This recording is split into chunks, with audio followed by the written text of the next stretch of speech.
बिहार में अभी एनडीए में पावर ट्रांसफर हो रहा है। मतलब गठबंधन में पहली बार मुख्यमंत्री बीजेपी का होने जा रहा है।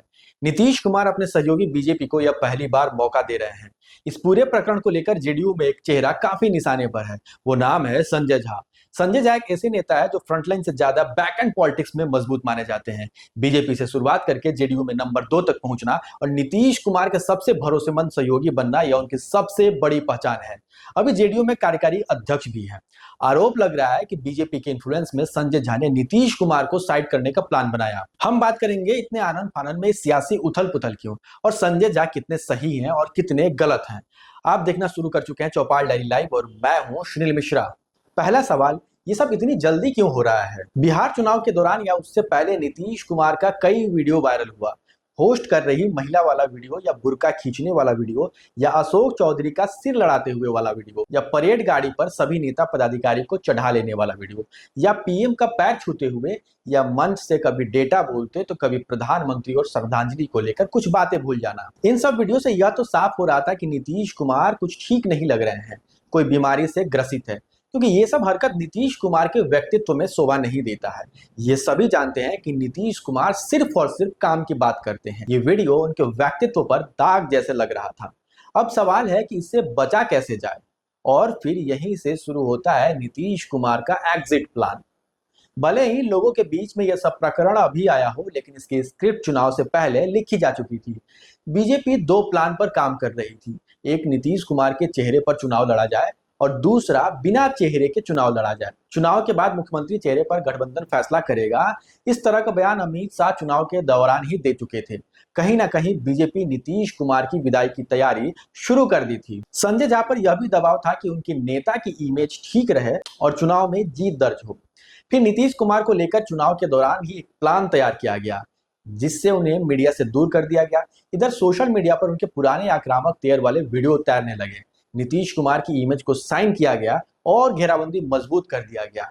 प्लान इतना जबरदस्त था कि नीतीश कुमार बारिश हो या आंधी हो, चुनाव प्रचार के लिए गाड़ी से ही क्षेत्र में चले जाते थे। लिखी लिखाई स्क्रिप्ट दी जाने लगी जो नीतीश कुमार पढ़ते थे। प्लान ठीक रहा और चुनाव में एनडीए की बम्पर जीत होती है। सीट बंटवारे को लेकर भी संजय झा निशाने पर रहे, क्योंकि पहली बार बीजेपी और जेडीयू बराबर बराबर सीटों पर चुनाव लड़ रही थी। इससे पहले के चुनाव में जेडीयू बीजेपी से ज्यादा सीटों पर चुनाव लड़ती रही है, लेकिन जो रिजल्ट आता है वो सबको चौंका देता है। पार्टी 100 में से 85 सीट पर जीत दर्ज करती है, जो पिछले चुनाव से लगभग लगभग डबल थी। यानी ज्यादा सीट पर चुनाव लड़ना जरूरी नहीं है, ज्यादा सीट पर चुनाव जीतना जरूरी है। ये कहीं ना कहीं संजय झा समझ चुके थे। अब सवाल है 2025 चुनाव की जीत के बाद संजय झा पर क्या क्या दबाव था और इसके रास्ते क्या क्या हो सकते थे। अब बीजेपी अपनी चालें चलने के लिए आतुर, क्योंकि इस बार चुनाव में बीजेपी ने पूरी दमखम झोंक दी थी। खुद अमित शाह बिहार चुनाव में कैंप कर रहे थे। कई राज्यों के बीजेपी नेता बिहार में दिन रात बूथ मैनेजमेंट से लेकर चुनाव प्रचार में लगे हुए थे। बीजेपी भी जानती थी कि इस बार वो प्रदेश में मुख्यमंत्री नहीं दे पाई तो आगे कितने सालों बाद ये मौका आएगा, ये किसी को पता नहीं है। और कोई भी पार्टी ये क्यों नहीं सोचे। आखिर नीतीश कुमार को बीजेपी ने बहुत कुछ दिया है। वाजपेयी सरकार में केंद्रीय मंत्री तो कभी बीजेपी के सहयोग से सूबे के कई बार वो मुख्यमंत्री बनते रहे। इस बार पद देने की बारी नीतीश कुमार की थी। 2005 से बिहार में कई चुनाव बीजेपी और जेडीयू ने साथ मिलकर लड़े। हर बार गठबंधन की जीत हुई और हर बार नीतीश कुमार ही मुख्यमंत्री बनते रहे। 2020 चुनाव में जेडीयू ने सबसे खराब प्रदर्शन किया था। सिर्फ 43 सीटों पर जेडीयू सिमट गई, लेकिन बीजेपी इसमें 74 सीट पर जीत दर्ज हासिल की थी। इस गठबंधन में बीजेपी नीतीश कुमार को सीएम पद का ऑफर करती है। हालांकि इस चुनाव में जेडीयू के खराब प्रदर्शन के पीछे चिराग पासवान की स्ट्रेटजी भी बताई जाती है। डायरेक्ट इनडायरेक्ट पर भारतीय जनता पार्टी पर भी आरोप लगता रहा है। खैर, वो कहानी ही अलग है। संजय झा ये तो जानते थे कि नीतीश कुमार अगर इस कुर्सी पर ज्यादा दिन बने रहे तो कुछ ना कुछ गड़बड़ होगा, क्योंकि ज्यादा दिन इसे कंट्रोल नहीं किया जा सकता था। मुख्यमंत्री का काम ही होता है कई सार्वजनिक मंचों पर जाना, जहां आम लोगों के साथ साथ मीडिया के भी लोग मौजूद रहते हैं। और अगर इस बार कुछ गड़बड़ होता है तो बीजेपी भी चाले चलने में पीछे नहीं रहेगी, जिससे नीतीश कुमार की इमेज को और नुकसान हो सकती है। तो दो सवाल संजय झा के सामने थे। सबसे पहले, मुख्यमंत्री का विकल्प तलाशना और जेडीयू के अस्तित्व को बनाए रखना। संजय झा ये भी जानते थे कि बीजेपी नीतीश कुमार को छोड़कर किसी भी नेता को मुख्यमंत्री के रूप में देखना पसंद नहीं करेगी। और फिर गठबंधन टूट जाएगा। यह सिर्फ गठबंधन का टूटना नहीं होगा, उसके बाद पार्टी में टूट का भी डर रहेगा। तो ये भी जानते थे कि नीतीश कुमार को छोड़कर कोई नेता नहीं है जिसकी बात पार्टी के सभी नेता माने। कहा जाता है कि किसी जमाने में नंबर 2 के माने जाने वाले नेता सीपी सिंह और ललन सिंह के बीच कहासुनी हो गई थी। ऐसे में यह भी तय था कि जेडीयू में से कई नेता है जो किसी के कंट्रोल में नहीं है, और नीतीश कुमार की विदाई होती है तो कौन होगा सर्वमान्य नेता। फिर यहीं से शुरू होती है एक नाम को नेता बनाने की कहानी। वो नाम है निशांत कुमार। निशांत को कई सार्वजनिक कार्यक्रम में भेजे जाने शुरू हो गए। इसे एक साइलेंटली मैसेज दिया गया कि नीतीश कुमार के बाद अब निशांत कुमार ही पार्टी के नेता होंगे। मीडिया में चर्चाएं होती है, उनकी सिंप्लिसिटी का पीआर किया जाता है और उनके लिए एक युवा विधायकों की टीम बनाई जाती है और फिर पार्टी में उनकी सियासी एंट्री कराई जाती है।